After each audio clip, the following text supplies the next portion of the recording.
Welcome back to the AoT Chronicles, an Attack on Titan podcast. I'm one of your hosts, Chad. I'm Ronny. And we're covering it, guys. The hour-long special, the first chapter, whatever the hell you want to call it, we're doing it. What a day, man. What a day.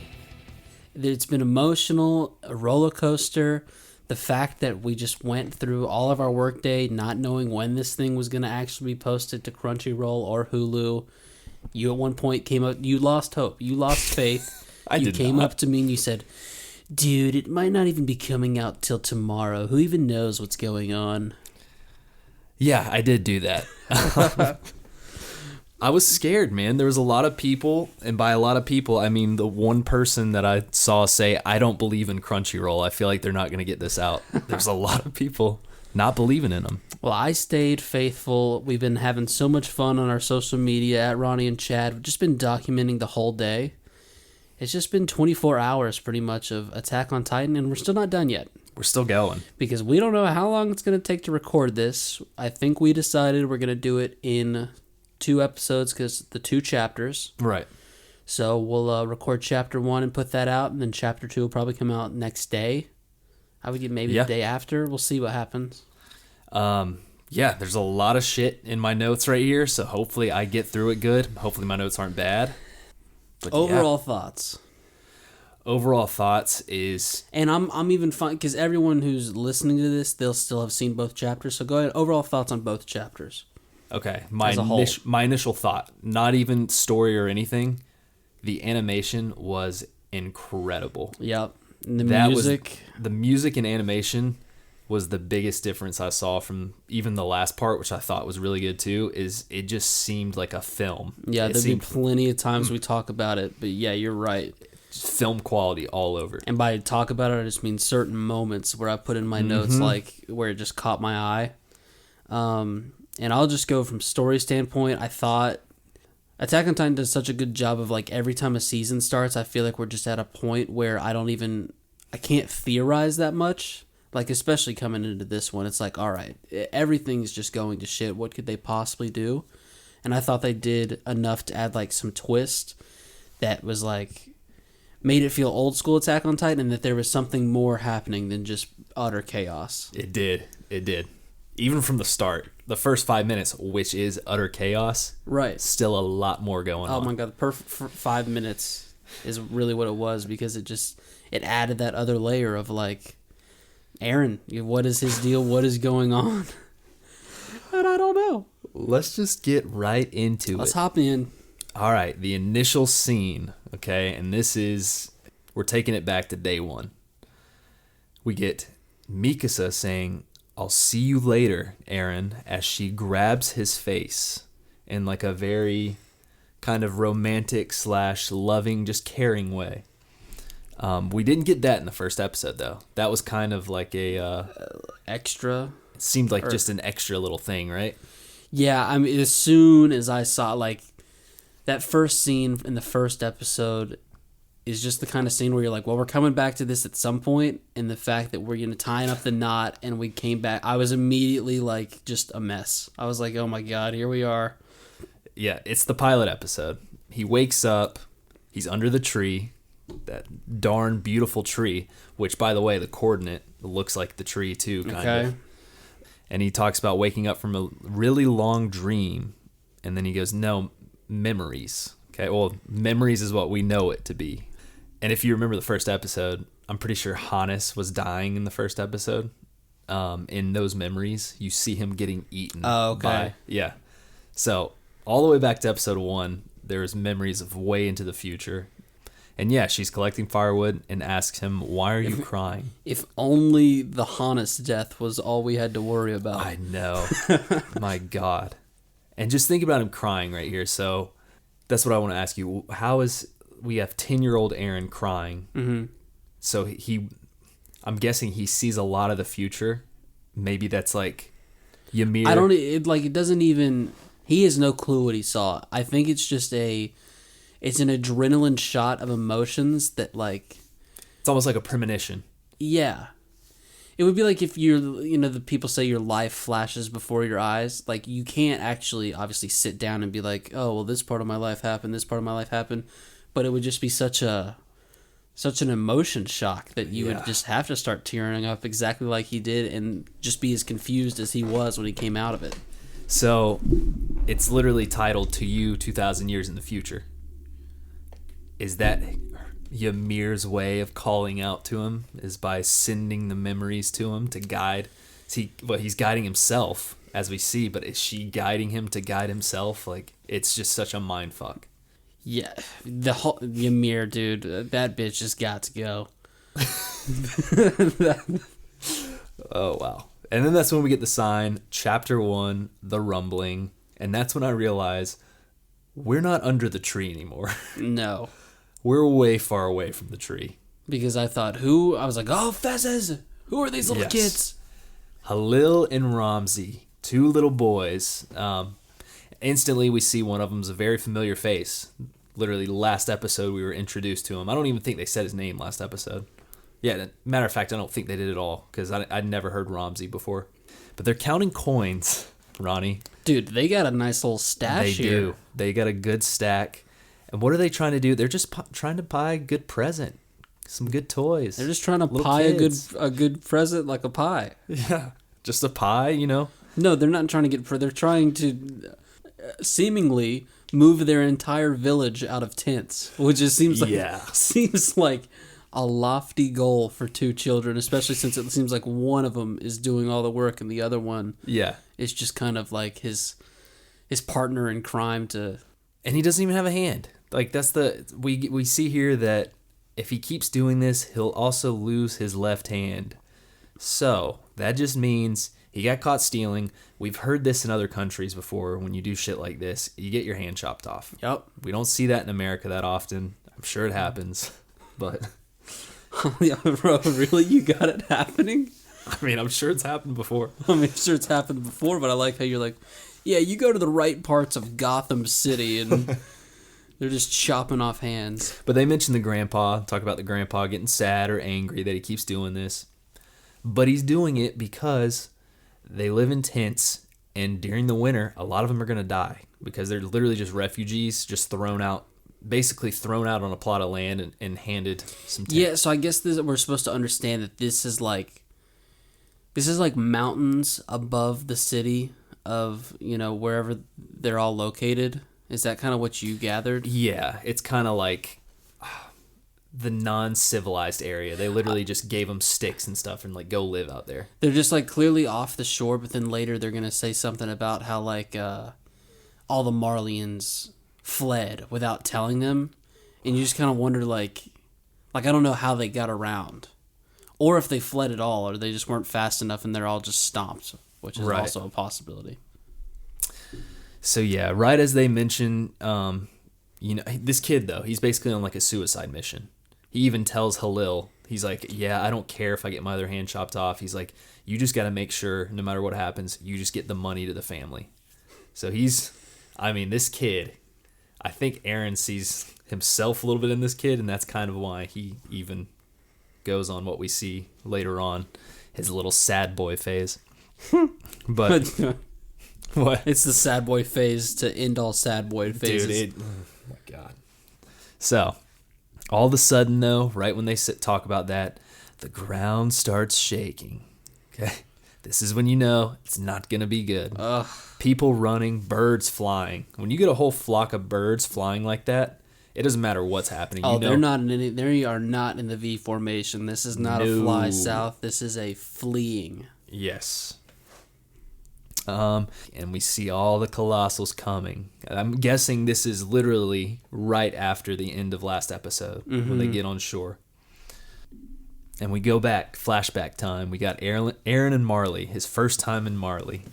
He's walking through the city, and we saw him last episode walking through the city. He stayed behind everyone. Yes, he needs a freaking chaperone. Oh, he does. He needs a friend. Don't let this guy who's already so sad and like doesn't get joy from dipping his feet in water barefoot. Like, you can't let that guy just wander around a city by himself. Remember, he was like, Meeksa tried to give him ice cream, and he's like, I've seen this in my dad's memories. I tried that once in my dad's memories. It wasn't that great. He's just a sad boy. But he's walking through Marley. He's thinking about all the people that are going to die. And then he says, no, they're not going to die. I'm going to kill them. And he says, I imagine we never found a way for Paradise Island to survive.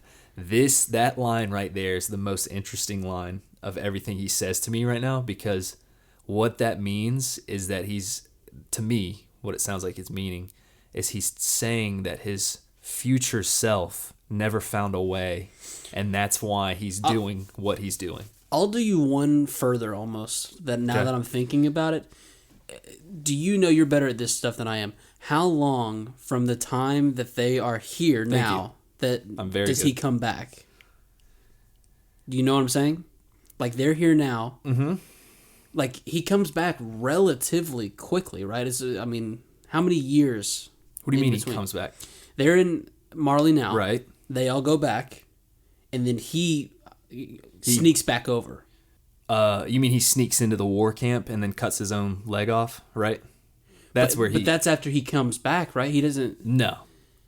He's already... So the whole timeline is he talked to Yelena, got this plan, then he went to Marley with his crew. But remember, in Marley, they go to like that meeting to help Paradise Island, or to help Eldians, but the meeting was basically like, yeah, we're still going to kill everybody on Paradise. So then he sneaks off. He's like, fuck this. That's when he meets up with Zeke. He goes and cuts his leg off, and then he meets up with Zeke. Okay. So yeah. So the whole him flocking Yelena was all before he got into. Okay. Marley. So then my point stands even more so, because what is the line again? Give me the line one more time. Sorry. I imagine we never found a way for Paradise Island to survive. He's lost in his memories. He's in the present, and this is like young Aaron thinking that he's seeing future memories. We're never gonna. He's already here. There is no. Oh, I guess we're never going to. They already haven't. But he's like so wrapped up in the past. He doesn't know. Oh God, you're so right. What's present? What's future? What's past? What's past? Because he has all of them. He's got all of them. He's just dude. That is such a good point. It's a flat circle. Like, it's over. He's already here. Like, dude, think about that too. Him manipulating his dad happened at a certain point that he might have even thought it happened years before. Yep. But it did already happen. Mm-hmm. Okay. That's mindfuckery right there. I know. But I also, because that's why I put right here, multiple timelines. I know there's not, because it's a one fixed thing, but it's like, is he talking to himself being like, oh, well, I must have already tried several times in the future, but this is the one thing I landed on. Is that what he's thinking, or is he just lost in his memories? Guess we'll never know. But one thing I do know is he walks by a family of looks to be 3, a father, a mother, and a very young children. They have, I believe I counted 9 loaves of bread. Yeah, they did. They are not eating all that bread. There's just no way. She's pregnant. She needs fuel. I'll give her. She might be able to eat for 2. 1/2 herself. But this isn't the way they're living. They can't keep bread stale for that long. It's gonna go stale pretty quick. There's no reason to buy that much. But dude, so he's trusting his future self a lot here, though. Think about every time he says "keep moving forward." It's literally because all he knows is that. It's like you said, he's just fucked in his own head. He's like, I just got to keep going. Yeah, and eventually I get to the end. Oh, dude, it's so depressing. There's a few things in this episode that might make our adopted slogan of "keep moving forward" obsolete. We might not want to do that anymore. I still like it. I'm very dedicated. So, but yeah, like you said though, he sees the pregnant lady and it instantly makes him think of his mom, and that right there made me think Aaron has not mentioned what his mom would actually think until now. This is the first time he said, what would mom think of like who I've become, pretty much. And that's just, I'm sure she would not like who he's become. What is your thoughts on that? Well, at this point he hasn't attacked Marley. I was going to say, what is the craziest thing that what has he done so far that his mom would be like, no, I hate that. Well, that's his point, though. He's like, he knows he's already destroyed most of the world according to his own memories. So I guess he's talking about the future. Yeah. But in like present time. But yeah, at this point he hasn't really done anything that bad, right? Other than just like his sad boy attitude, yeah. Which I guess that's what I would argue that everything up to this point, like he's had to do to survive, and he's just fighting on his side of the war, if that makes sense. You don't think what he's about to do though is what he's had to do? Well, that's where I think he really, really steps over the line. Yeah. So, asking Mommy what she would think about mass genocide, he even considers that Eldians should be the ones to die, and he thinks of Frida in her speech. This is even more interesting to me. The fact that Aaron, Mad Boy Aaron, okay, we've got a lot of different phases of Aaron. The Aaron that technically has not been to his father's memories yet with Zeke is considering not doing this. So he actually did consider, I mean, because the Aaron we know, you're like, oh, he never once even considered not doing this. No, he actually did consider it. Right. But yeah, he talks about the death toll on the island being way less than the rest of the world. But he just cannot accept an ending like that as he gets that mad face in him, and that's the Aaron that we know. Yikes. Too depressing. It's just... Oh yeah, he says something about leaving the island up to chance. So what he's saying is like, yeah, there could be a chance that we survive after I die. I've only got a few years left. He's like, but why would I do that if I can make sure? Good Lord. So if you want something done right, you do it yourself. Yeah. God, and there's been so many times in this show where he's had the opportunity to either trust his comrades or himself, and his comrades have like failed, and he's watched them die. So he's like, you know what? I'm putting it all on my own shoulders. That's such good character development storytelling. Think of Levi Squad. What happened there? It happened like 3 times in a row. Where the first group was like, trust us, and they died, and the next group was like, for that group, they didn't. You trust us. That was the first stomping he saw. Just Annie just giving a good old curb stomp to Petra against the tree. Oh God! Now we're about to see a lot more stomps. I'm gonna crack a lot tonight. My voice, dude. It's been a long day. It's been a long day. I need some water though. That one's not very. Tastes kind of weird. You care if I grab some real quick? Sure. Okay. I see where I'm at in the notes. We then see him look down a dark alley as he sees Ramsey getting his ass kicked by... He sees a real fair fight. Very fair fight. A bunch of 40-year-old men just beating up on a 10-year-old. I guess he does have both hands right here. That is in, yeah, because his hand, he does have both hands. I'm assuming he kept doing this and eventually got one of them cut off before later on. Okay. Because it has been like multiple months since this point, so I'm assuming at some point. Yeah, anyone can lose a hand in a couple months. Yeah, I've always said that. But yeah, he thinks back to his memories and he's like, I think in the future I probably saved this kid. This is all so. I mean, these guys, what scumbags? They're like, well, he deserves it. All right, what could a kid do to have 3 grown men triangle around him and like repeatedly knee him in the stomach? It's pretty. At what point? Like, I can totally see this. Like, Marlians are already pretty. I'm assuming most of them are already pretty racist to Eldians. You get in a refugee from another country that tries stealing from you. Right. I can see how these people would be assholes about it. And what do? They kick his ass. A little 10-year-old kid. So tell me, what's your theory here, right? Because he says, most likely I saved this kid. But then he doesn't because he, like, walks away. But then he does. Is it as simple as he just walked away and turned right back around and kicked their ass? Or he can't resist it. It's just, this is Aaron, like perfectly personified Aaron. He sees somebody getting their freedom taken away from him, and it just pisses him off because it's not what he does in the future or anything like that. It's just in that moment. It's just a bunch of racist dudes. And he's like, God, he like thinks of himself and instantly saves the kid. Even though he's going to kill the kid later.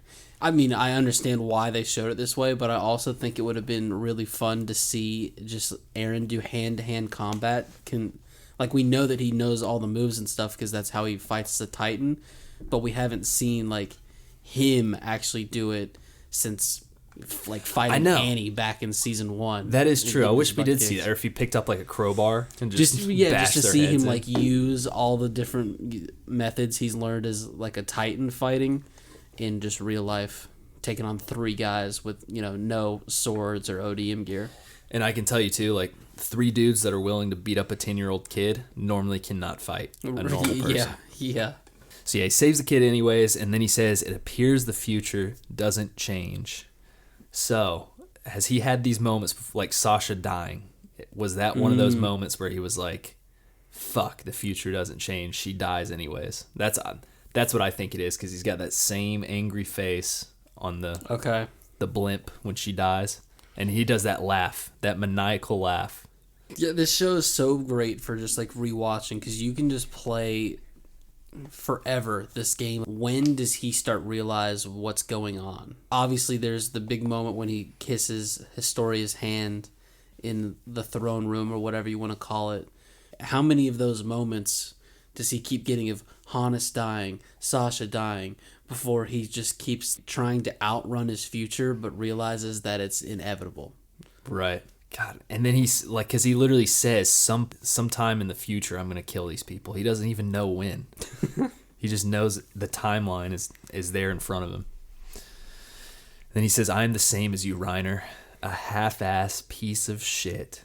The same line Reiner uses when he outs himself being the armor titan. And then he says, no, I'm worse. And I would argue that he definitely is worse. And then he starts crying and says, I'm sorry, to the kid that can't even understand him. This kid is the real MVP. Yeah, you brought up the fact that he can't even understand him, which is funny. This has got to be one of the... I got good news for this kid. Well, he's getting ready to... He's talking to a god. Which is a shame. I was getting ready to say, this is... He will never have a more awkward moment than this. A grown man just, like, speaking to him in another language, just absolutely boo-hooing while grasping his shoulders. But he doesn't have to wait that long either before. Yeah. He could have... But my point is he could have lived 90 more years and this would have been the top. Think about it, too. This kid just got his ass beat. This guy saved him. He's probably, like, so grateful. Like, he was. This is the nicest guy ever. And then this guy just starts bawling, crying. He got his ass beat, and when he's walking with Aaron, his face is, like, the same as a kid when they go to their first baseball game. Yeah, he's even got the bruised up face from the baseball, which I don't even remember him having the bruised up face in the last episode, which is weird that he didn't. Like, his face is all, like, bloody. And then the last episode when they're dancing in the tent, he doesn't even have a bloody face. Okay. If I'm not mistaken. Maybe he did. And it might have been the other kid. You know, because the two kids, I don't know. No, yeah, that's where I'm trying. I don't know the timeline as good, but because I thought Aaron crying to him is right before they dance in the tent and stuff, right? And drink. How did they meet up with that family, or like that whole family? That's like, what I'm saying. Because remember, Mikasa, like, walked up on Aaron, and that's when he says, "What am I to you?" And then that's when the kid was running away when she walked up. Oh, yeah. Yeah, okay. That's where we're at, right? Yeah, Timeline-wise? No, you're right. So what's your take on him? Aaron has not talked to literally anyone about his inner feelings pretty much the entire show, but especially since he kissed Historia's hand. What are your thoughts on him doing it literally to a kid that can't even understand him? I mean, this is all so good. It's just like his first... He was just going to give him a sliver, a little slice of the pie. But then once those water gates came down, it was just a flood, and everything he says is so good because it's all summed up in just... I couldn't wait to get outside of these walls to see the beauty that was out here, and all he realized was, wow, everywhere I turn, it's just a cruel world. Yeah, Ronny, bringing the cruel world. I mean, that's what it is. And it's just full of people, not only people, but people that hate his race. Yeah. He's like, I thought we were cattle inside of a wall, and here I am across the sea, and this little kid's just trying to get his family out of a tent, and he's getting beat the shit out of by 3 grown men. you have to, when somebody is doing something as diabolical as killing everybody on the planet, you have to have this moment right here to make it just get to the heart. Because like if he was just killing everybody and we had no characterization and no like little Ramsey trying to help his family, we wouldn't really care if these evil people are dying. Yep. But this just absolutely humanizes the rest of the world. We then switch from the present. We then switch from the past to the present. How's it going? What? How are we doing in the present? It's not very good. It's not very good, Ron. All the people with the fezzes on, they're all running. They're all running and crying. Colossals are everywhere. Marlians apparently have evacuated without telling them, like you said. And, I mean, that's not very nice. I mean, to be fair, what were they going to say? Yeah. Even if they did say something, there's no helping them anyways. What would you have wanted them to tell you? Is this his little brother? I guess it doesn't matter. His little friend, his little brother. Halil? Yeah. Yeah. It is his little brother? I think they're brothers. Little kid's crying to him, asking him if they're going to get crushed. Hate to break it to you, buddy, but you just spoiled yourself. We've got a beautiful moonlight of him crying to Ramsey, though. We switch from... Is it a bad time? Is it a bad time to talk about how maybe Ramsey's parents suck? Well, does he have parents or just grandparents? Is it a bad time to say that Ramsey's grandparents may suck? No, it's not a bad time. I mean, why are they not keeping up with their kid who's going down to the city to pickpocket people to try and move them out? He's trying to move an entire village out of tents at 9 years old, and then as they're facing death, the kid's like, "Are we gonna die?" And instead of an adult being like having to break the news to him, his brother's like, "No, we gotta keep fighting. We gotta keep believing." I think it's because Gramps is literally drinking alcohol at the moment. Okay. It's 5 o'clock somewhere. Yep. So yeah, we keep switching from present to Aaron in Ramsey's conversation, which is just so fucking amazing the way it's done. And he says, the reality of the world outside the walls is different than what I imagined it. It was different than Armin's book. When I learned humanity was alive outside the walls, I was disappointed. Shit, dude, this is right here. Just watching this scene, for some reason, seeing him cry like this and the words he's saying just brought this creepy... It just made everything else so much more haunting. Well, I think it just goes back to what I said, like, except on a... I guess he never thought that they were just people. He already had made his mind up on humankind as a whole. He knew in his head, no matter where they went, they were all... He just didn't like people. They were all, most of them, evil. So he was hoping outside the walls was just exactly what Armin's book said. Just these wide open, magical lands that were free of... Oh, and his dream is literally to go with Armin to those places. Like, they're going to get outside the walls, freedom. Armin's going to be able to see all these places, and then this is what he comes to. So we see this, and Aaron says, I wanted this. I wanted to wipe everything away. As we see Halil get hit by a piece of debris. Oh, and it was such a... God. His head is smashed in. Slow motion, dude, that boulder. It's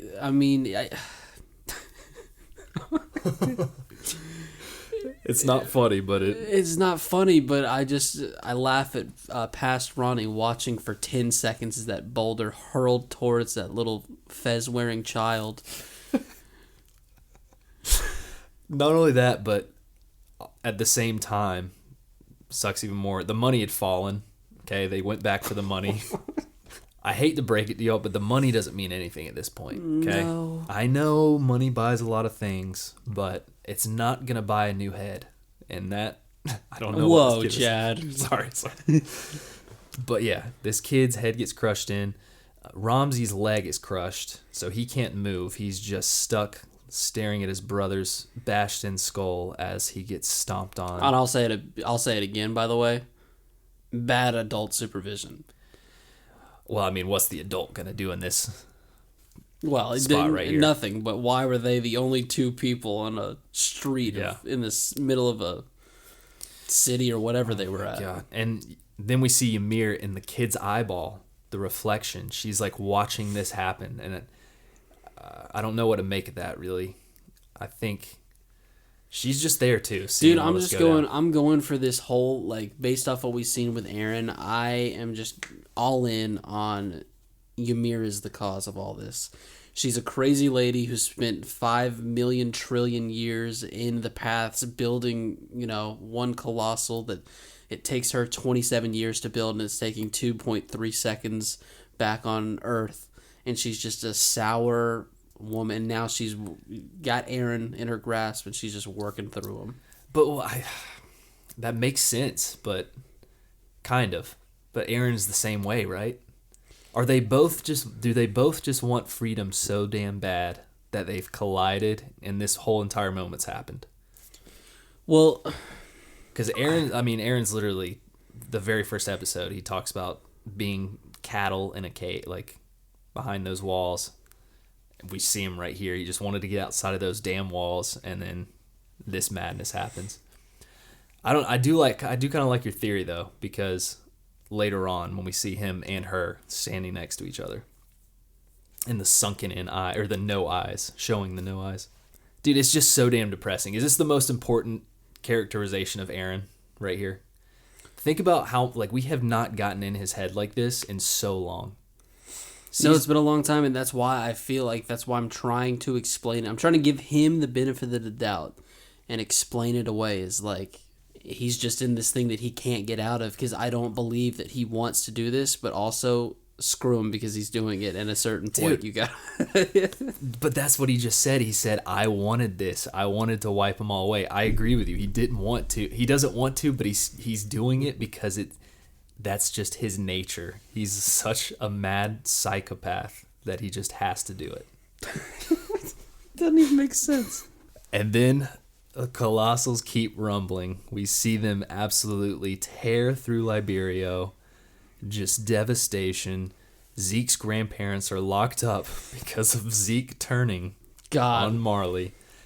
And honestly, I don't feel that bad about this one. That was such an awesome little touch that they threw in there for, people who are actually, like, paying attention. Yep. And like, we never saw him get thrown in there. They're just in there, and you're like, wait, what? Are his grandparents? And then you go, oh, well, yeah, because Zeke freaking turned. Armbands don't mean jack shit now. Well, the armbands do. Because the armbands help promote your family. And if you betray the armband, well, damn, it's going to demote your family too. Yeah. Grandpa Yeager, I don't feel that bad about him getting stomped on. Maybe the mom, the grandma, she seemed all right. But at the end of the day, that's what happens. Yeah, but right before they die, though, the grandma mentions Judgment Day to the grandpa. She's like, yeah, I think this is what we deserve after letting our little daughter get eaten by dogs. Yeah, people burning alive, though. Absolute chaos, panic, and Dr. Genocidal Galapagos. We get a full view of this MFer. We go from behind, and boy, oh boy, does this guy, Granddaddy Longleg, have some cake on him. And by cake, I mean no ass whatsoever. Yeah, it definitely skipped leg day. Somehow the front of his body can just hover. I don't really understand. I don't understand the aerodynamics of all this. He's massive, though. His legs are literally like 7 times longer than the size of a colossal titan. I think it's hilarious that someone, like, at some point was like, all right, we gotta draw this creature. What does he look like? And then they drew him, and they looked at it, and they went, yep, that makes sense. No, I'd like to think that was the first creature that was drawn. Before the story was even written, the first thing they did was draw him. And then they're like, all right, let's make a story around this. They go, all right, well, let's work around that. Yeah. I also just wanted to mention, because he got and I really liked it, was Sir Wilford Buckley Charleston on his buggy. That he's running people over on. I'm glad that he was. I'm glad the pedestrians really put a stop to that. Yeah, they tried to steal his car. And then Halos. No, not his car. His buggy. You're right. Sorry. If you can't drive faster than most people around you are running, you're not in a car. What you are in is a buggy. Yeah. And then we get Halos too, that statue. And where is your Halos now? That's what somebody said. I think you said that. Thank you for giving me your line. And so, we get Aaron saying, "From the moment I was born, there was a stifling wall in front of me. Fiery water, lands of ice, sandy snowfields. The people who witnessed those things were the ones who obtained the greatest freedom in the world. This is freedom." As he says that as a young boy, that transition was insane. And he says, "We've finally arrived at this view, haven't we, Armin?" And we see young Aaron looking up to Armin, like he's calling out to him, I think. That, and by the way, quote of the week. That is so depressingly dark. Thank you. We do only do this podcast weekly, so thank you for saying. Sorry, quote of the day. No, it's quote of the week. You were right. If it's quote of the week, I'm doing 2 quote of the weeks. So that's how it goes. It just makes it, him transitioning into a 10-year-old child saying this, it just shows how childish he really is and how he's still in the mindset of himself as a 10-year-old, I think. Is that what it's trying to relate here? I like that. The other things that I want to speak out loud and think about, because I've only watched this episode twice, and I don't know if it's a figurative thing or what, but Aaron is already dead. He's in this... Everyone else that we're going to see in these clouds, getting ahead of ourselves a little bit, is dead. Armin's in there for a brief second, but as soon as Aaron turns around, it's just like it's the past, the coordinate, whatever you want to call it. I don't know what I'm trying to go here, but it's still back with my Ymir thing. Like, he's just... Well, I like what... Either way, his soul is already dead. Mm-hmm. Especially that young one. My God, dude. Especially that little kid that you said. That is a perfect point. If the little kid is the one here, because we see he's a little kid later on in the past too, where is normal Aaron at? If it's only the little kid we see. I don't know. Just think, when we see the little kid, when he's in the clouds or whatever, he's rosy-cheeked and bright-eyed. And when we see him in the coordinates, he's an eyeless corpse of a person that's... And I came up with a little bit of a name for him. What's his name? As a child. Which one? I think his child Aaron, okay? I kind of mixed him and his normal self now. I don't know if I like this name or not. Should I bring it out later? Or? Try it out. It's probably not very good, but... Okay, well, don't do it yet. Okay. Okay, now do it. Cadaverous Child Chadron. I couldn't think of anything good. You came up... That's what you came up with. Let me see if I can get it right. You said that... Let me remind everyone what you said. You prefaced it by saying, I kind of took young Aaron and then I kind of mixed it with who he is now. So, what was the first word? Cadaverous. Cadaverous. It's an awesome word. What was the second word? Child. Cadaverous child. And I believe the last word I remembered. Chadron? CCC? Triple C, baby. Cadaverous child Chadron. Yeah. When you read that, when you thought of that, exactly what are the connections that you made that you were like, yeah, this is like child Aaron, but also like what he is now. Well, Chadron, he's that's your name, Chad. Well, because they call him Chadron when he's got his abs out. What am I supposed to make of the fact that you were naming this after you? I didn't even... Dude, I forgot my name's even Chad. I was going off what they call him, Chadron, when he's got his abs out. Anyways. Who, the little kid? No, the old one. That's why I said I mixed them. I mixed Ab Aaron with his jacket on with the child Aaron that's at play right here. Can you just admit, though, I think I said this before. By the way, when we first watched that was the first thing that brought me to tears for some reason. You snuck that one by me. It was just so well done and so creepy and ominous. What was the moment? What was the exact moment where you were like, "Oh crap"? When first off, he's crying to Ramsey like that, and then when it switches over to him as a little kid saying that in the sky. Okay, that really got to me. You did a good job hiding that one. How? Well, you might not have hit it as well as I thought. Obviously, we were doing the reaction. I wasn't feeling that at the moment. Like, I was very intrigued, but I didn't feel emotional. So, I didn't check to see if you were emotional, but maybe if I looked over, I would have been like, gotcha. You would have seen, yeah. It was little, because I mean, that is the essence of Aaron. Just, You mean cadaverous child Chadron? that was the essence of Triple C. Completely, he's gone. I mean, we already knew he was gone, but he's trying to bring like his old self back, and he's just gone. He's Triple C. Armin snaps out of the pass, and he's on the boat with good old Annie. How? What? How? What do you mean how? How was Armin in there? I think Aaron brought him, because we see later the only time they're ever in the paths is by Aaron. So that was almost like child Aaron reaching out to Armin. So that's just where he can control Titans and Eldians, and he can just pull them as... Did he even mean to do it? That's what I'm saying. It might not have been. Was Because it a mistake? he's thinking... He's so... Okay, my kind of a theory is that Aaron's not even like... He's not even with what's going on down low. He's killing everybody, but like his child self is just like, oh, I'm out in the world. I get to see the entire world. Like, he's kind of just blocking that. He 100%, now that I'm thinking, he accidentally pulled Armin in there for half a second until he turned around, saw him, and then Armin was immediately back out. Yep. And it was so quick that even Armin didn't even know what was going on. God, that's crazy. Do you think Armin would have seen that? Seen what? All the chaos happening down low?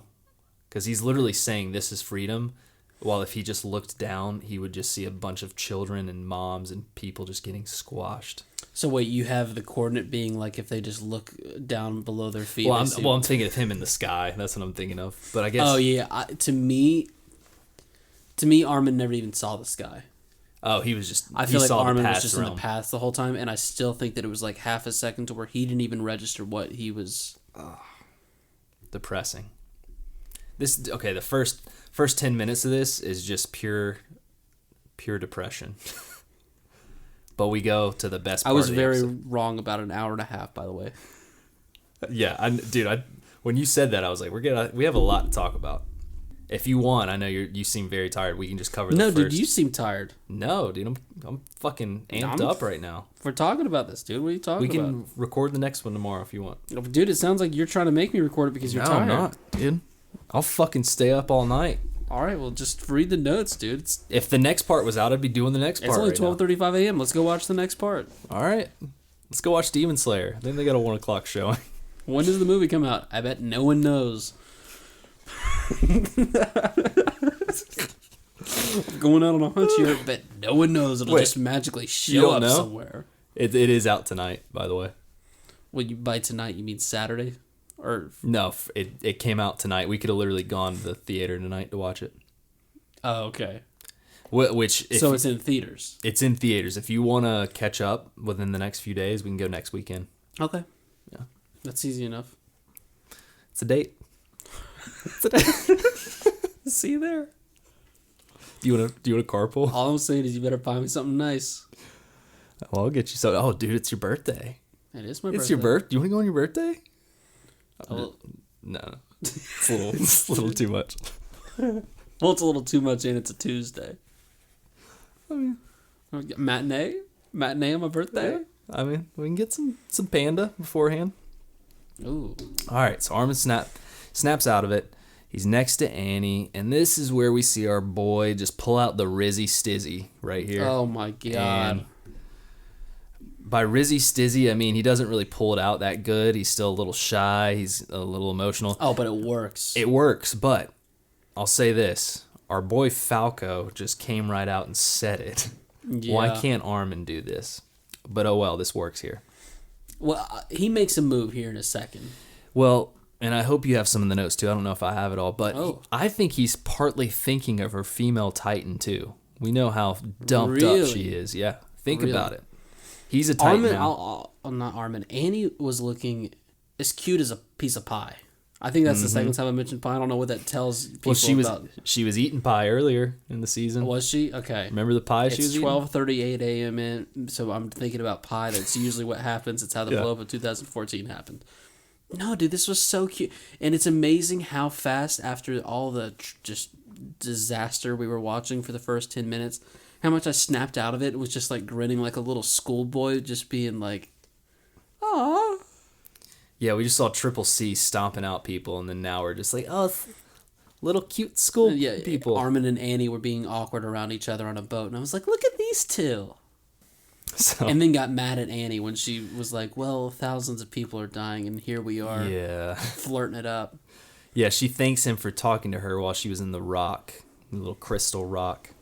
But Armin, you talked to a rock, dude. Somebody that was held hostage. I gotta say here, it's a little creepy if you think about it. It wasn't creepy. I mean, he could have talked to somebody that could have talked back, but... He did talk to other people. There weren't... First of all, I need Annie to realize that they were never around that many girls. Who?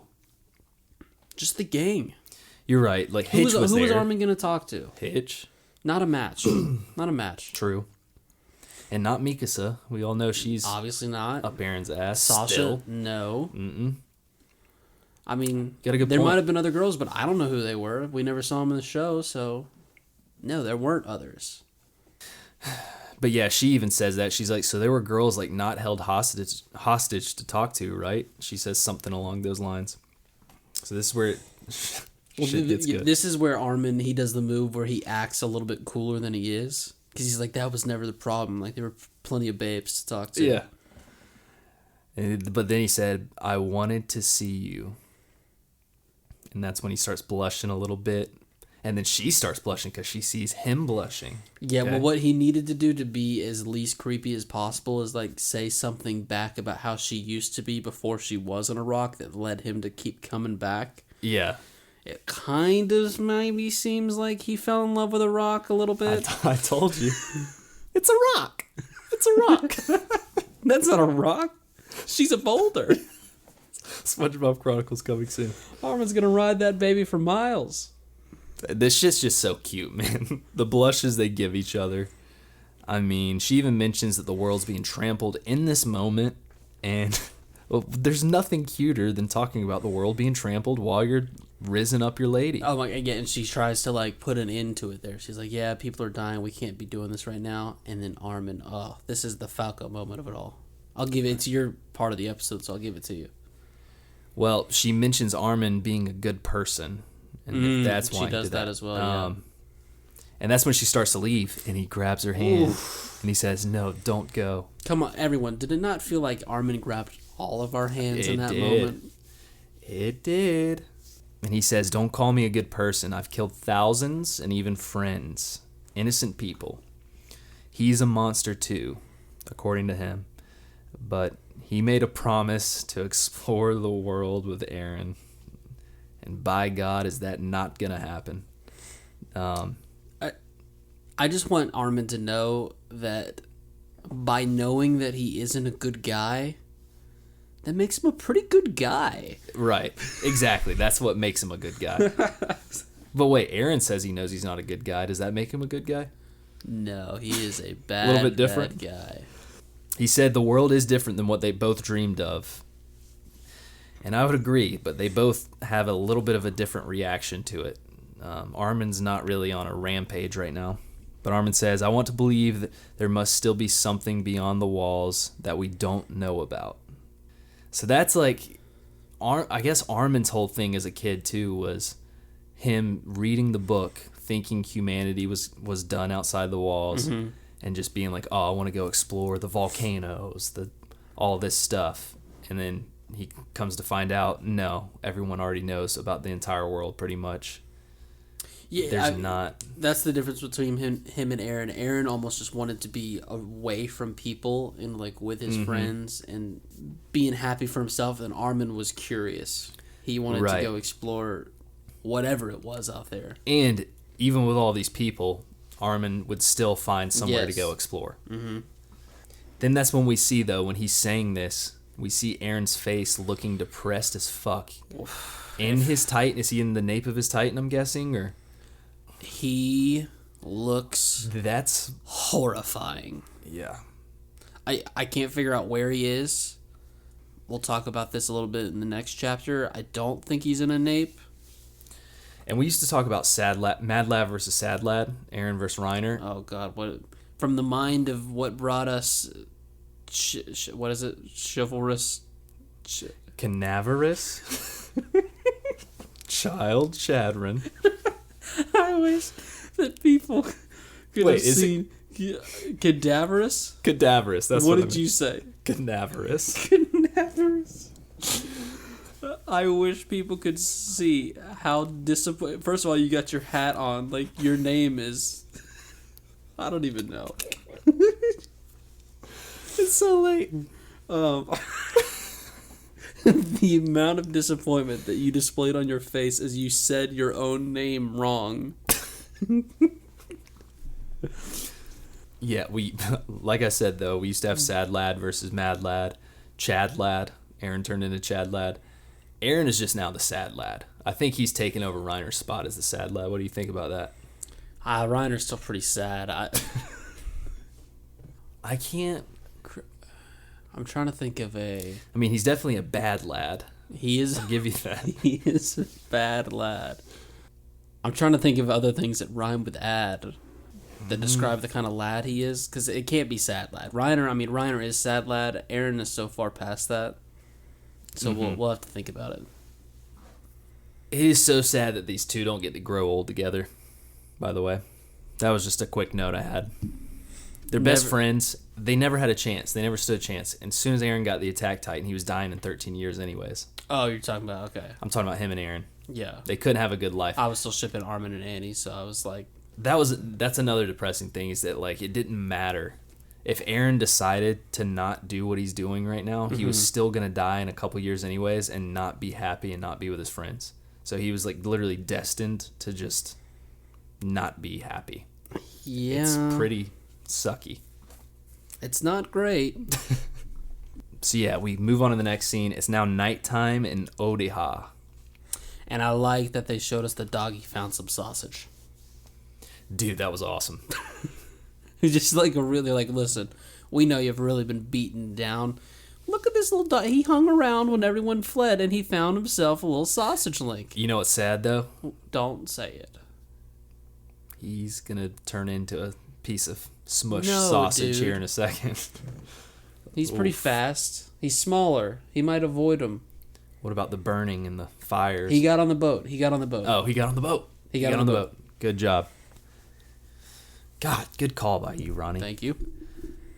We're just going to call them the Scouts. I don't care that Peak and Reiner are here and they're technically not a part of the Scouts. We're calling them the Scouts. Okay.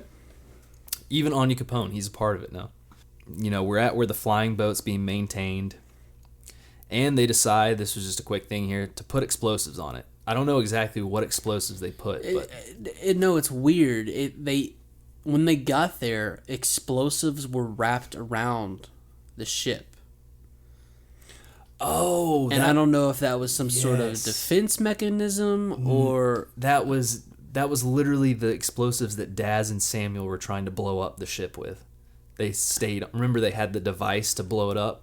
Oh, okay. So then they took it. Okay. Remember they were trying to refuse it back together. Yes. When all that happened. Okay, that makes sense. So then they cut the explosives off, put them on. Someone says like, "Well, you know, we're going to fight a genocidal Galapagos. Yeah. We might be able to use some of those." Yeah, when you fight a Galapagos, you got to bring some explosives.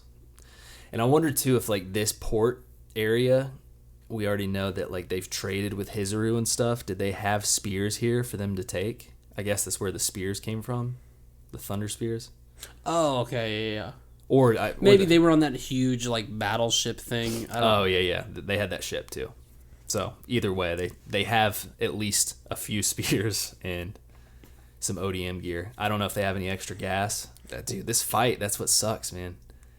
Besides like the Titans that can hold on to the bones and everything, like they don't have a lot of gas. All true, but I will say, like, of all the soldiers we've seen the past season, there's now like 6 people.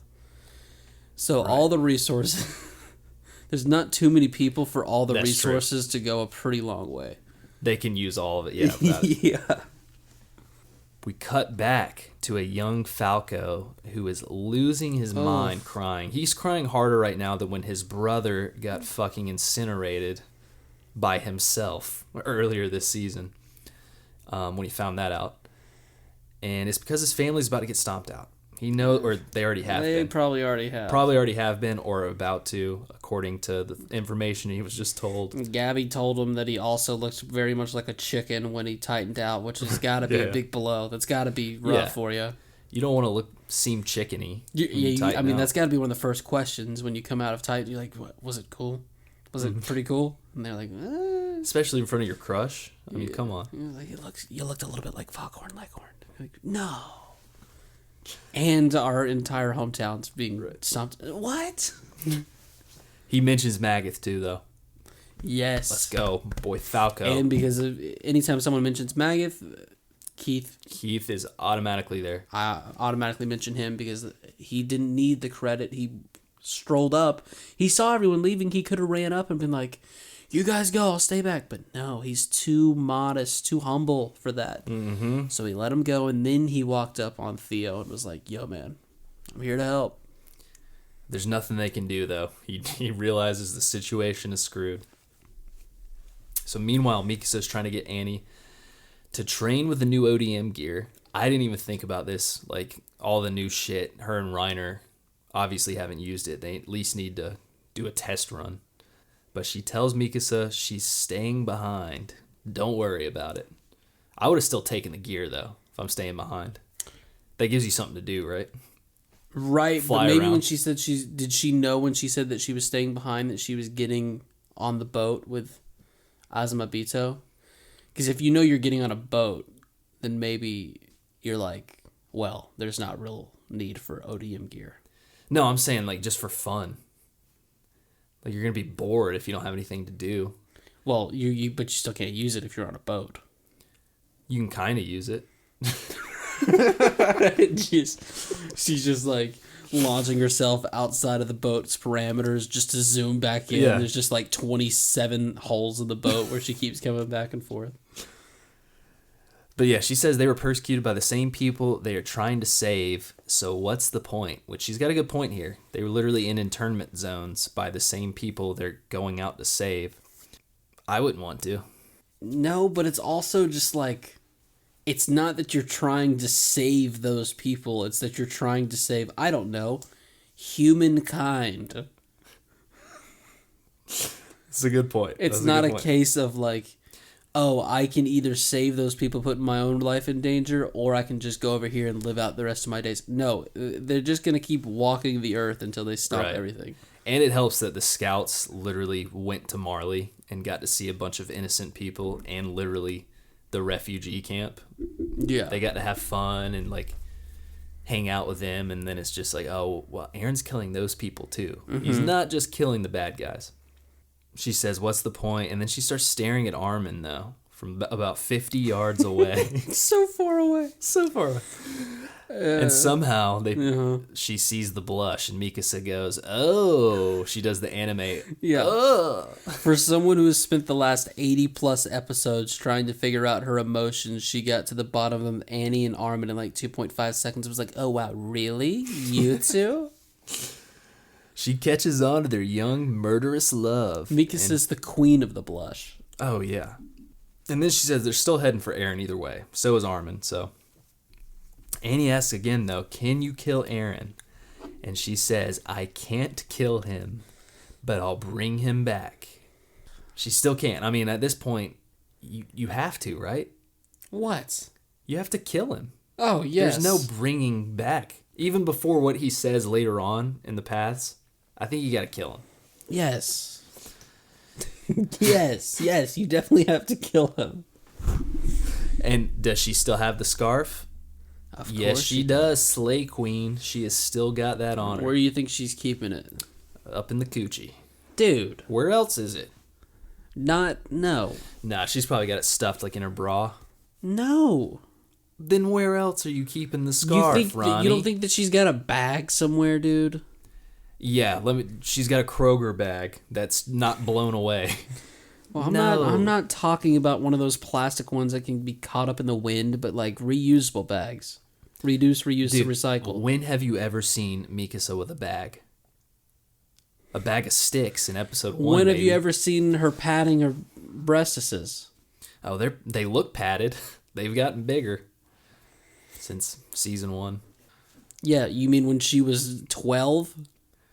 That's not that hot of a take, Chad. So Levi starts going down the stairs. He's getting up. He's done with this shit. He's going after the bearded bitch Yelena, who... okay, yes. But I do... Well, it might not happen yet. Go ahead. Don't get ahead of yourself. Sorry.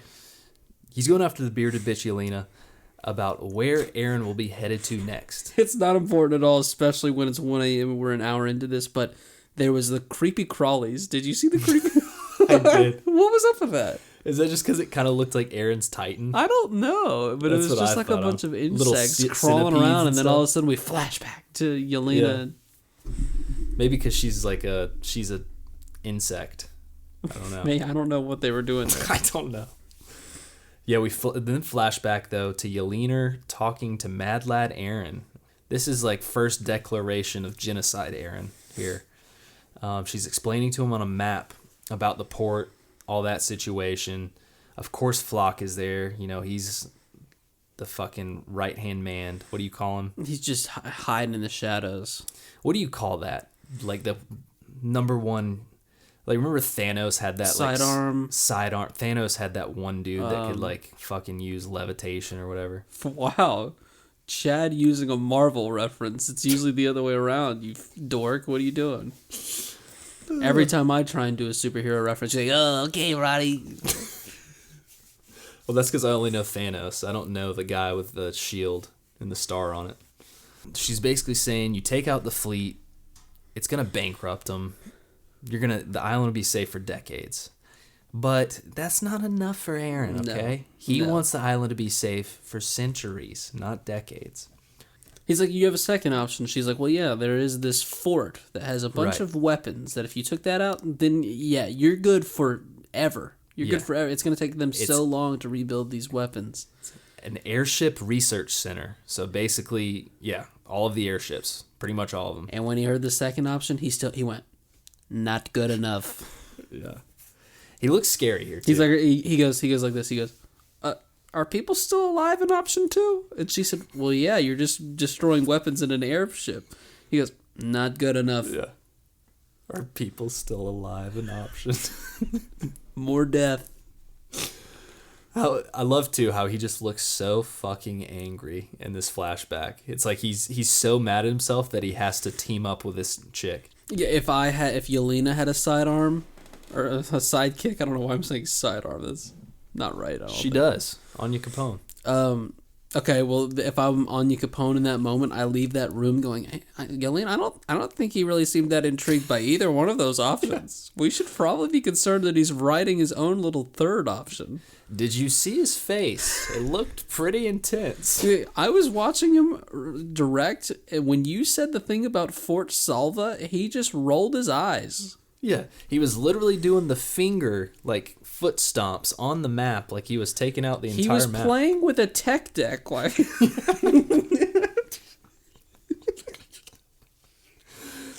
He just whispered in Flock's ear last episode that he was going to take out the entire world. All right, where are we at right now? Yeah, Yelena, we go back to present time. She's preaching the bullshit about the euthanization plan, which in hindsight now, it does seem like a better plan a little bit. Yeah.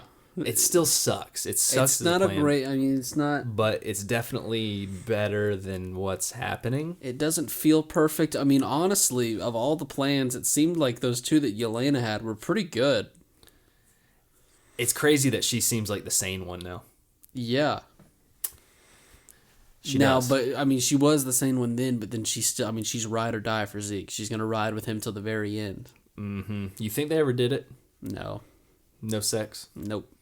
That sucks, man. I think they did. My headcanon is Zeke is not a virgin. I don't like the option of him being a virgin. I never said that. I just don't think he touched her. Then who did he touch? You don't... Oh, there wasn't other women over at Marley? I think... As crazy as she was for him, you know she wanted to just get all in that. Exactly.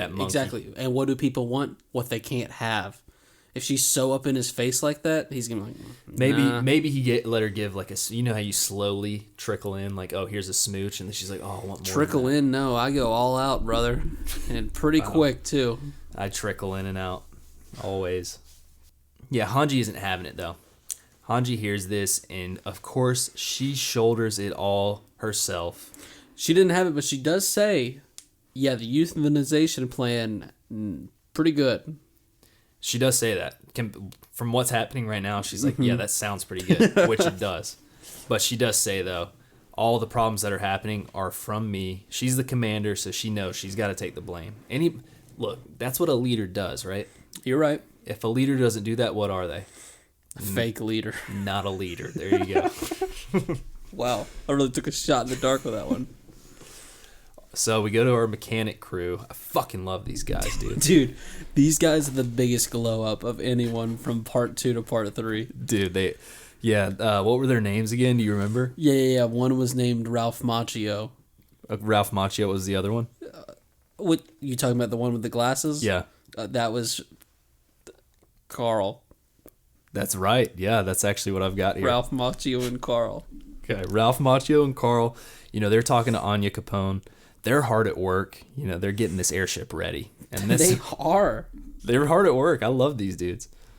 They're getting this airship ready to rumble. I do feel I gotta apologize to him because I felt like I was being a pretty big dick to him before about like the preview. I felt like they were being pretty needy, back in part 2 near the end. It turns out just give these guys some tools and a little time in the ship, they can provide results. We then see Peak telling Ass and Machitos to keep the 2 kids on the boat while they leave. I was kind of confused when I first saw this. I was on it right away. Okay, I think I was confused just about the boat. I missed the boat part. Yeah. So I was like, wait, they're getting left behind? Are they going to get killed? But then it clicked in a little bit later. Yeah, I learned very early that the theory of the easiest way to explain out of anything as far as anyone who's around this area not on the plane was just to say the ship. Right. That you forgot about. You were like, what happened to the mechanics? I was like, oh, the ship. The mechanics, the ship, the dog, the ship. Oh, the ship, yeah. The dog and the sausage, yeah. Everyone made it on the ship. Additional rations, the ship. Additional weapons. It's on the ship, guys. Don't worry. We just got to find the ship and we got everything that we need. So Peak, she says that she's determined to fulfill her duties as a warrior because she owes it to her fallen comrades. I think she said a lot of that's towards like Galliard. I mean, I'm sure it's to all of them, but especially Galliard. I think her and Galliard were pretty tight. Yeah. And Peak, she didn't get much time here. Like she had a few lines and everything, but she didn't get a lot of screen time. She didn't, but I think that's about right. Yeah, I mean it's Peak, What is not much there. Whoa. No, she's lovely. It's just no, story. That's what I'm saying. Story wise, story, yeah. She's the cart titan. I mean, what is she? What's she gonna do? Well, she's gonna cart up, and we see her cart up later. I mean, that dumpy out, man. It's just absolutely hilarious that people getting ahead of myself. People are stuck on a plateau. They see a cart titan on top of a genocidal Galapagos, and they're like, "Yes, we're saved! It's the cart titan! Yes!"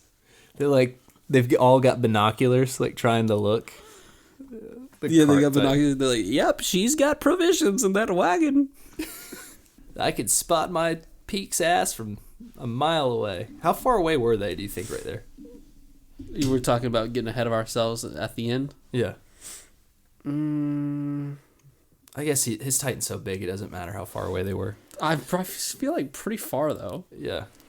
I would hope pretty far, because if they're just like 200 yards away and you see the cart titan taking up one spike on his back, you're not like, "Oh, it's the cart titan, yes!" Anya Capone tells Hanji that it'll be about an hour before this thing is ready. So the crew is almost ready. Hanji's telling everybody, get your gear tested, make sure everything's working. Levi uses with his 2 fingers. It's not funny, Ronnie. You're laughing. It's not funny. I was laughing, so never mind. What? I was hoping you were going to say ready for the 4th time. See, Levi uses 2 fingers to get ready and squeeze his... Squeeze his gear. Which was pretty... I don't know why it was funny. No, you were the one that laughed. It was kind of funny, dude. I didn't laugh at all. I was mad at you. He's only got like his ring finger and what? Yeah, not funny. What else? His pinky? Those are the two weakest fingers. That's what I'm saying. It was just funny that he's trying to get ready with his ring finger and do that. I didn't laugh.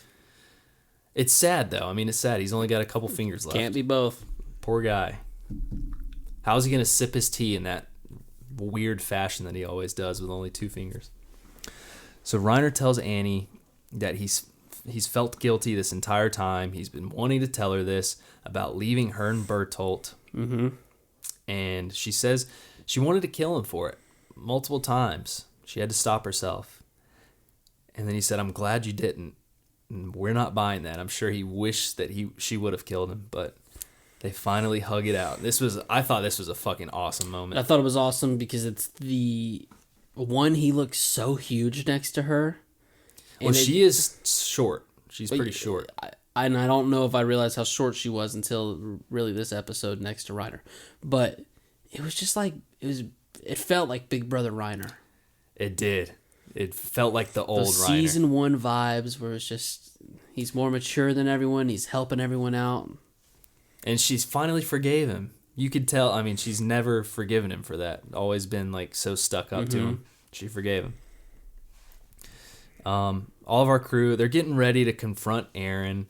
They all admit, they're talking to each other. Annie just needs to rest. We don't need her. We've got this, okay? It's just Aaron and a million Colossal Titans. This should be pretty easy. What's one more person on our side, But Armin, of course, he's going to miss her. I mean, they just had a moment. They should have smooched. Don't know why they didn't smooch, but... We need more smooching in Attack on Titan. Come on. Right. How many smooches have we gotten? I mean... Give me a smooch count. Dude, I'm looking at the smooch count right here. I keep a whiteboard right next to the table.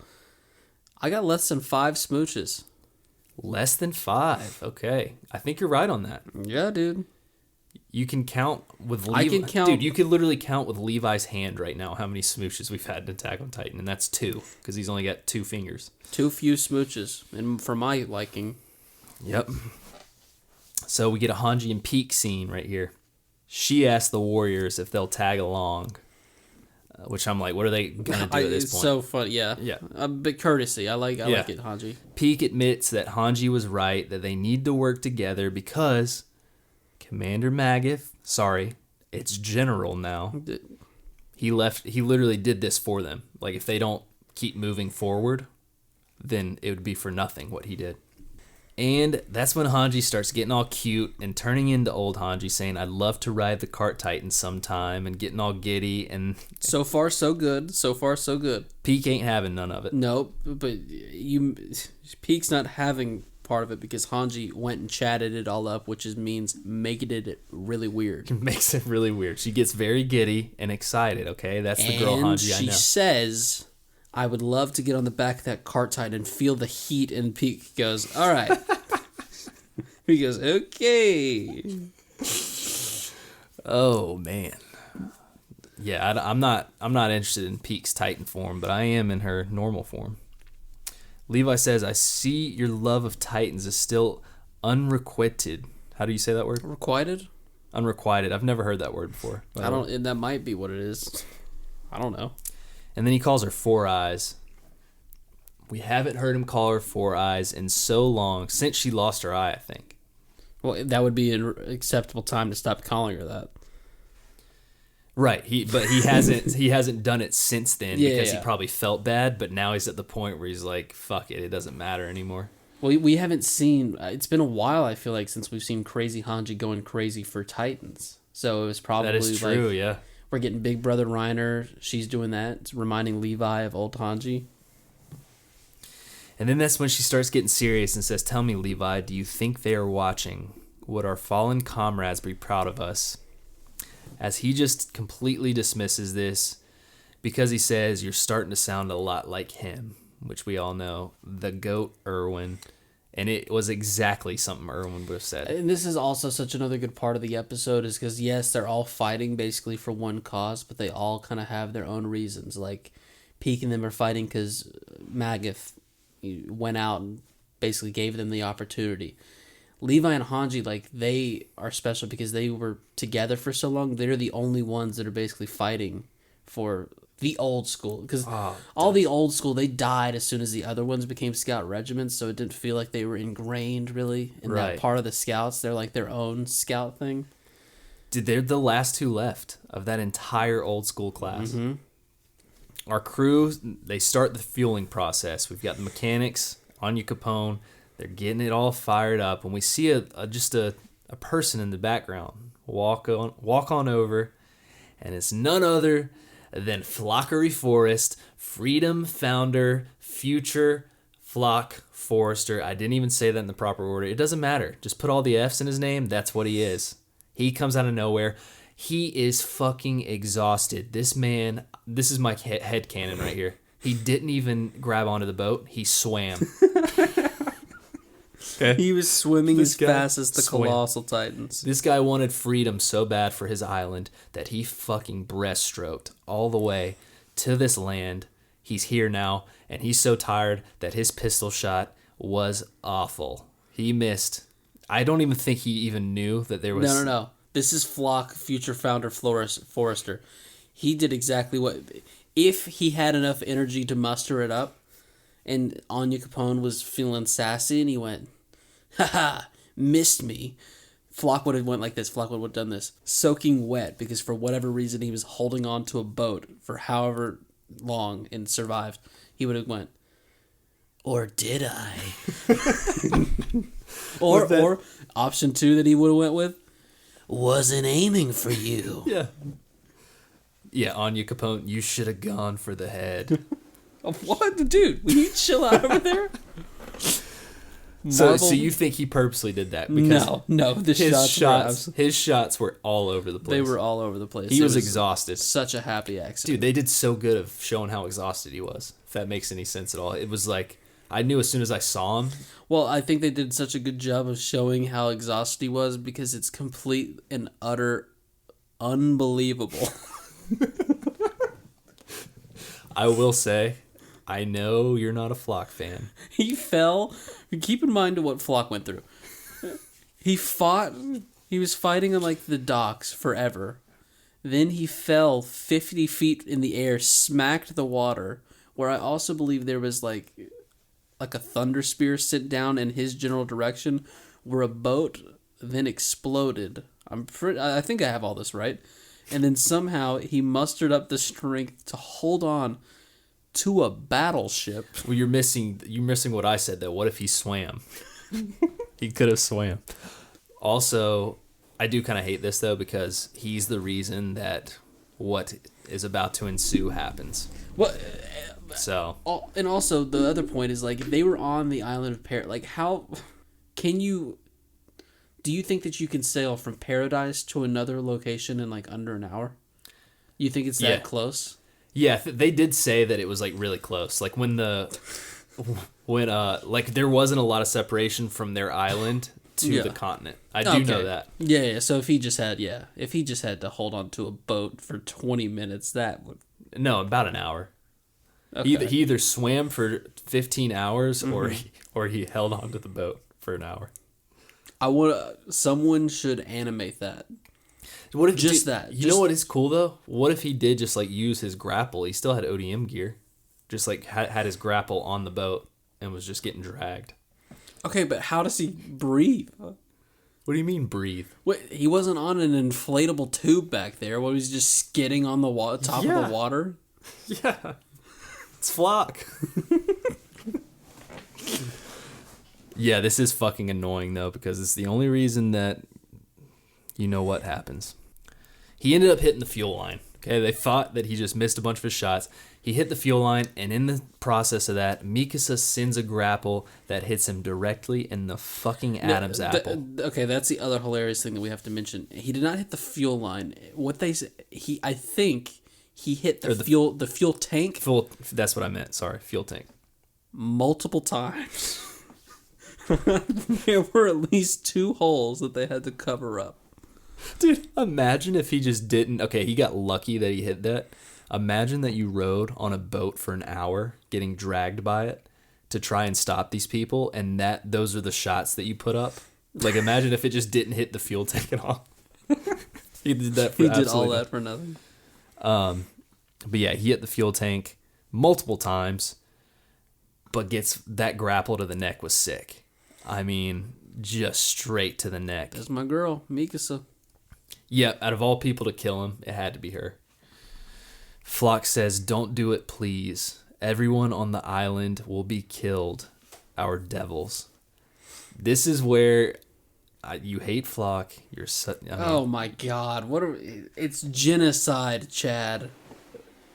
Ronny, you're missing the point. He After literally all this, fought all of that to save the people on his island. If they stopped these people, they would go and kill him. I'm tired of that excuse. At this point, they could stop and no one would fuck with that island one iota. They've done exactly what Armin initially said, which is just show a small portion of the rumbling and people would go, oh, let's not do that again. See, that's where I disagree with you. I think they've gone so far that it's like, oh, you just literally killed all of those people. We got to come and attack you again.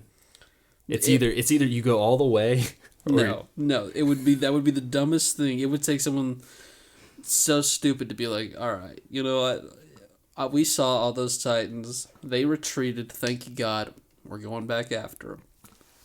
Load back up. We're going after them. Dude, think about Paradise, man. The walls are gone. So weird to think about. Mm-hmm. So yeah, I honestly, as crazy as it is, I think this is cool in Flock's character that he cared that much about his island to fucking go through with that. Hanji says, "You are right. Talking about if they stop him, the island will probably get attacked. But maybe one day it won't all be hopeless." So she's still got hope. You got to. Yeah, she still has hope. But of course my girl Hanji would. Of course she would. I mean, if you don't have hope, you're just Annieing. Mm-hmm. And then we go back to the boat. We see that Annie has locked Falco and Gabby in the cabin. They're not going anywhere. If they tried to, Annie would whoop their ass. I wanted to see Annie do like a little like drop kick or something. Some MMA to stop them. On children? Yeah, like if they tried to come out. You wanted her to drop kick children whose whole family just got stampeded on? Okay. When you put it like that, it doesn't sound as good. But Falco's a Titan, he can regenerate. What is up with you, Flock? Okay, dude. You've got such a strong bias to Flock that you can't even find like the good points in him. You see what I mean by that? No, at all. The Flock squawk. All of a sudden, though, the ground starts shaking. Ugh. The rumbling is here. Such a good audio cue. Mm-hmm. Just the rumbling in the background. And that's when Armin says he's going to stay behind because he'll slow him down. He's the only one that can. He's the fucking colossal Titan.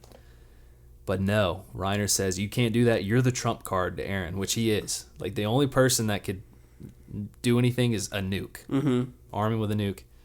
So yeah, Reiner says he's going to do it. That's when Hanji steps in, being the commander that she is, and says, I'm taking the responsibility as the commander.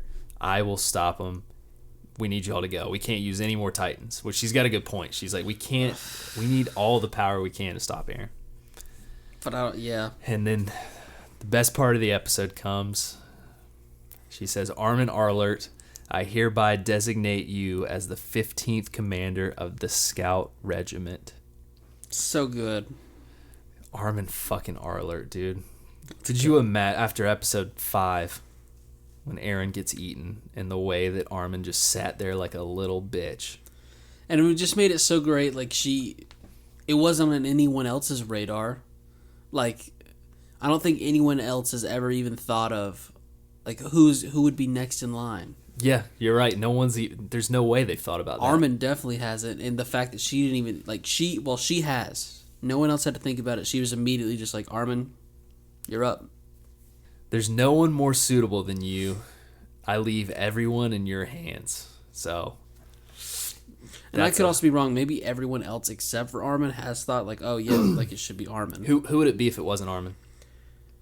It's got to be Jean, right? Yeah. Well, I mean, but it is funny, like, how It's just funny how Levi, like you said, is one of the oldest group, but no one would ever even think like, oh, it'd be Levi. And then, that's when she says, Levi is your underling, so put him to work. And she Which goes, is also... How much is Levi listening to Armin? I mean, I think he would. But not, because not for actual... Yeah. I think he would literally just for respect to Hanji. Yes. If Armin made him do like busy work that Hanji's like inferring that Armin's going to have him do. Armin's just like, clean the flying boat before we leave. That's cleaning. Levi loves that. That's true, yeah. He'd be like, I'll go grab my mop. And then she just says, well, I guess that's it. See ya. In like a giddy, funny way. Of course she has to go out like that. Then she walks up to Levi, though. He calls her Four Eyes again, bringing back the good old memories. I think that he's doing this now because he knows. He's like, oh, it's over. And she says, you understand, Levi, my turn's come at last. I'm giddy thinking about my supremely cool exit. As she is giddy, but you can tell she's scared shitless at the same time. Mm-hmm. They did a good job on that. And that's an epic line. It's an absolutely epic line. And then Levi puts his hand to her heart and says, Shinzo Sasageo. As she laughs and says, that's the first time I've heard you say that. And flies off. And I thought about it then because I was like, wait a minute, is that the first time he said that? It totally is. He has not once even come close to doing that. I mean, that's amazing. Like I feel like if you had asked me before if he'd ever say that, I would be like, yeah, I'm sure he said it at some point. But when she says that, you're like, wait a second, no, he hasn't. And it's also just, it's such a good, perfect goodbye from Levi. Like, what else would you possibly be expecting? Like, he's not gonna. God, they're just. Isayama's in his fucking bag right here, dude. Deep down, I want to see like one tear from Levi, but he would never give it. No.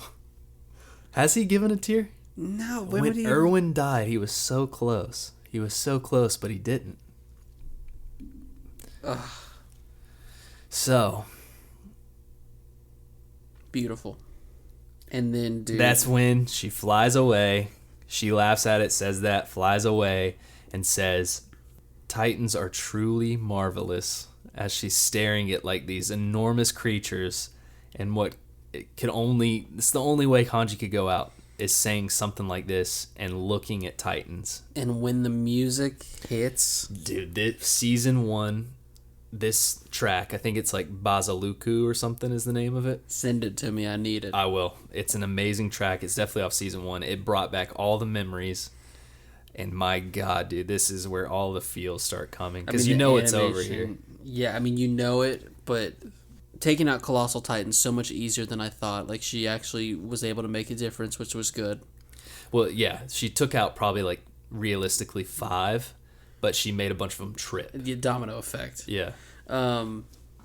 Animation, like, I got chills both times we watched it when she zooms right past the Titan's eyes and it like slows down and then she shoots back down. Yeah. Oh. Dude, yeah, this is the standout animation right here for sure. Just absolutely fucking gorgeous. And then the tank finally gets fueled. How much time do you think she spared him? Well, the tank doesn't get fueled. Or half fueled. Yeah. Did you say fueled? Yeah. Okay. You're not wrong, but it's just funny because fueled and full. That's what I meant, fueled. The tank is half fueled. Did you see where I got mixed up? Yeah. And they're saying, hurry, we need to get the fuck out of here. Dude, the mechanics have such a good... mechanics. They've got their finger on the pulse. Welding in that position, in those extreme conditions, they deserve a raise. They're acting like it's not the first time they've been fueling up a plane in the middle of a rumbling, is what I'm like... Yeah. Asamachitos better give them a proper raise when they get on that boat. Ralph Macchio was on, like, keeping an eye out, and he's like, all right, 3, 2, that's it, wrap it up, wrap it up. Carl, let's go.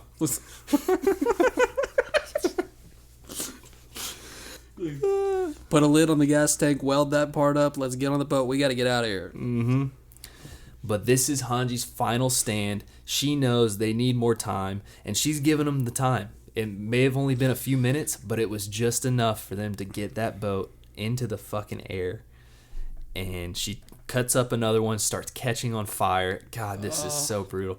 Her cape is catching on fire, and she keeps going. She keeps moving forward. She keeps slicing them up until she is just absolutely arm and arlert, burnt to a crisp. And just absolutely fried. One of those where, like, I don't even want to say this, but I feel like I have to, where she, like, died in the air and then just her lifeless corpse is falling down to the ground. She almost, like, exploded. It was like that, and... Well, I didn't want to say... You didn't have to say that.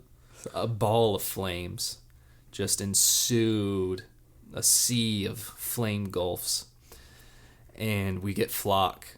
We see him out in the hangar. Well, we haven't seen the last of him, I don't think. We see him out in the hangar. He could swim. He could hang onto the boat. The boat was taken off. He could have... Or the plane. For the people who didn't want... For the people who didn't watch the end credits, it zooms in on the rubble and you just see a hand slowly rise. But yeah, Flock may or may not have died. We'll find out, I'm sure, later on. The flying boat takes off. Everyone is crying on the boat, except for Levi. And I mean, maybe not Peek and Reiner, but our crew is bawling their fucking eyes out. How could you not? And I loved how it put a lot of emphasis on Jean's face. Mm-hmm. And he was crying very hard. And then that's when we see that Hanji is laying in a Titan footprint. But she's not, there's no flames. We see she's beautiful. She's beautiful. She looks beautiful. We get a bright blue sky. And I'm going to say it. It's not just because the glasses. Thank you, Ronnie. You're on my side. My girl Hanji, the sky is clear blue, and we get a voice that says, Hanji, you fulfilled your role. The flying boat took off, as we then get a look to see that it's none other than fucking Erwin Smith, Moblet, Mike, Nanaba, Sasha, and the one and only Keith. He is too fucking cool for school to even look at the camera. He knows that the bright lights are on him. What does he do? He looks away. He's keeping watch. He's keeping watch. He's making sure no one's sneaking up on him. Yeah. That bright tan bald head of his is keeping watch. He is too cool for school right here. I loved this scene of Keith. God, I would spot that bald head in a crowd you anywhere. Did. And Ronnie, we missed an only reaction. Okay, we were too caught up in the moment. I probably had water in my eyes where I could not see it. It might have been because we had an obstruction in our eyelids that were causing us to not be able to see. Yeah. The lights were very bright. You laughed at me, which is very rude of you. I couldn't even look over at you in this moment. No, I was laughing at both of us, dude. You were laughing at not me. But yeah, we then get some more people in the background. I think it was Ian from season 1, if anybody remembers him. The dude with the bandana and the horse. Yeah, the bandana horse. He was definitely fucking that horse, but I can't remember what that guy's name was. The horse kept chewing on people's hair. It started with an N. It's like Ness. Is it Ness? It was Ness. Good job, Ronnie. Ronnie. What was the horse's name? Maybe the horse's name was Ness. Carrot Bits? I don't know. Yeah, the horse was the one that kept biting people in the head. But yeah. And then somebody else in the background. Help us out if y'all know the other names. We were kind of upset because it showed some people and we were like, oh, this person would have been better. This person would have been better. It eventually zooms out and just everyone is there. But we were obviously doing pauses after we saw like Keith and Sasha. And there were just some like really obscure where we're like, oh, why would they do that one instead of... No Pixis. No Pixis. That one was a shocker. Zachary wasn't eating shit through a tunnel. I guess they were showing... Were they showing scouts? Well, no, because Keith's not a scout. That is true, yeah. Or he was, though. He was the commander at one point. Yeah. So, maybe they were just showing scouts. No, but there was someone else I thought that wasn't a scout. Maybe not. Okay. And then she tells Erwin, she said, I really had my hands full after being named commander. And then Erwin just talks to her and says, you can tell us all about it. Oh. God, that is where it really hit. You again. So you know what that calls for. Oh, of course. Patent pending. God, when is that patent coming through? Moment of silence. Moment of silence for our girl Hanji Zoe. And not only that, the falling comrades before her. Oh God, I thought you were getting ready to fucking lump Flock Forrester in here, and I would have been talking up a storm. Listen, I like Flock more than you, but I would never give him a moment of silence. Okay, I'm just making sure. I thought you were going to try and sneak it in there. He's still alive. All right, yeah. We got to confirm his death before. Yeah. All right, let's start it in 3, 2, 1. It is so late. Oh my God, I know. You ready to do a second one? No. What? I knew that you were the weak one of us. Sinner. There we go. Beautiful. And I don't have any more tears to shed. I've already shedded all the tears.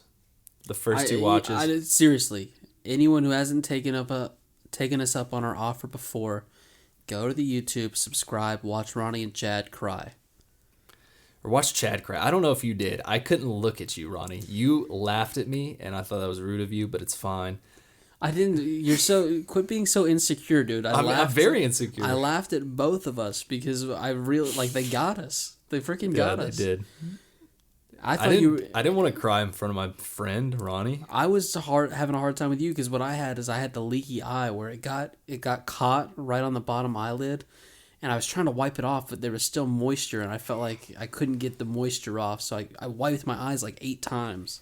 I would have thought it was your allergies. That's what I would have blamed. I was trying to be discreet. Yeah. By being discreet, I just... Dude, and you hugged me at one point during that.